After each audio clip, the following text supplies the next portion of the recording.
हिंदू धर्म में 33 करोड़ देवी देवताओं का होने का जिक्र मिलता है। इनमें से भगवान विष्णु, भगवान शिव और ब्रह्मदेव को प्रमुख माना गया है। और कुछ लोग जो गीता को मानने वाले हैं, उनमें से कुछ लोग श्री कृष्ण को परम भगवान मानते हैं, तो वहीं पे कुछ लोग उन्हें भगवान श्री हरि का अवतार भी मानते हैं। ऐसे में ये बड़ा सवाल निकल कर आता है, आखिर कौन है परम भगवान। कुछ लोग जिज्ञासु हैं, वे एड़ी चोटी का जोर लगाकर शास्त्रों से सवाल का जवाब ढूंढने की कोशिश करते हैं। और कुछ लोग कार्य में व्यस्त होने के कारण और धर्मशास्त्र में रुचि ना रखने के कारण ज्यादा ध्यान नहीं देते हैं। लेकिन उनके मन में भी ये सवाल रहता जरूर है। मैं ठहरा जिज्ञासु, तो मैंने परम भगवान की खोज शुरू कर दी। मैंने गीता पढ़ी, पुराणों के बारे में जानकारी हासिल की, वेदों के बारे में जाना, ऋषि मुनियों के ग्रंथ भी पढ़े, यानी कुछ महान संतों के भाष्य भी पढ़े। ऐसे ही मैं एक बहुत लंबी अवधि के बाद एक निष्कर्ष पर पहुंचा और आज मैं संतुष्ट हूं। और ये सब संभव हुआ परम पुरुष की प्रेरणा से, और उन्हीं की प्रेरणा से आज मैं ये वीडियो आप लोगों के लिए बना रहा हूँ। तो आज हम लोग वेदों,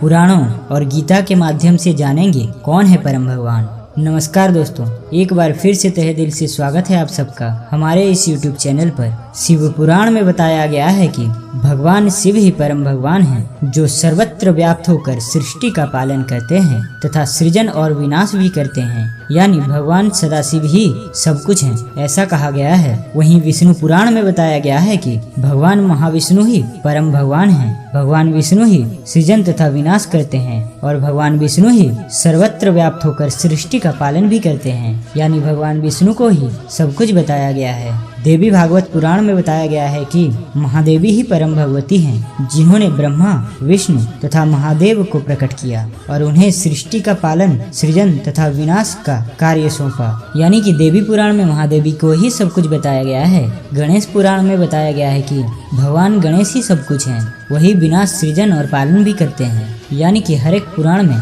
हर एक भगवान को बड़ा बताया गया है। अब बात करते हैं भागवत गीता की। भागवत गीता में भगवान श्री कृष्ण कहते हैं, मैं ही सभी के हृदय में स्थित परमात्मा हूँ। मेरी एक स्फुलिंग मात्र से सृष्टि उत्पन्न होती है और मुझ में ही लय होती है। और भगवान कहते हैं कि वेदों के द्वारा मैं ही जाना जाता हूँ और निस्संदेह वेदों का संकलन करता भी मैं ही हूँ। यानी भागवत गीता में भगवान श्री कृष्ण बोल रहे हैं कि मैं ही सब कुछ हूँ। ये तो और भी बड़ी समस्या हो गई। अभी तो सारे पुराणों में हर एक भगवान को बड़ा बताया जा रहा था। अभी तो रामायण और महाभारत में भी श्री कृष्ण और श्री राम को बड़ा कहा जा रहा है। हर धर्म में तो एक ही भगवान है, तो फिर हमारे सनातन धर्म में इतने भगवान कैसे? तो ऐसे में सत्य को कैसे जाने? मैं अपने अनुभव अनुसार बता रहा हूँ कि जो कुछ भी पुराणों में लिखा है, जो कुछ भी रामायण में कहा गया है, जो भी महाभारत या गीता में कहा गया है, सब कुछ सत्य है। अब कुछ लोग मुझे पागल कहेंगे, लेकिन यही सत्य है। कैसे? तो चलिए जानते हैं। वेदों को सनातन धर्म में सबसे पुरातन माना गया है, इसलिए वेदों को श्रुति कहते हैं। श्रुति का अर्थ है जो श्रवण विधि द्वारा चला आ रहा है,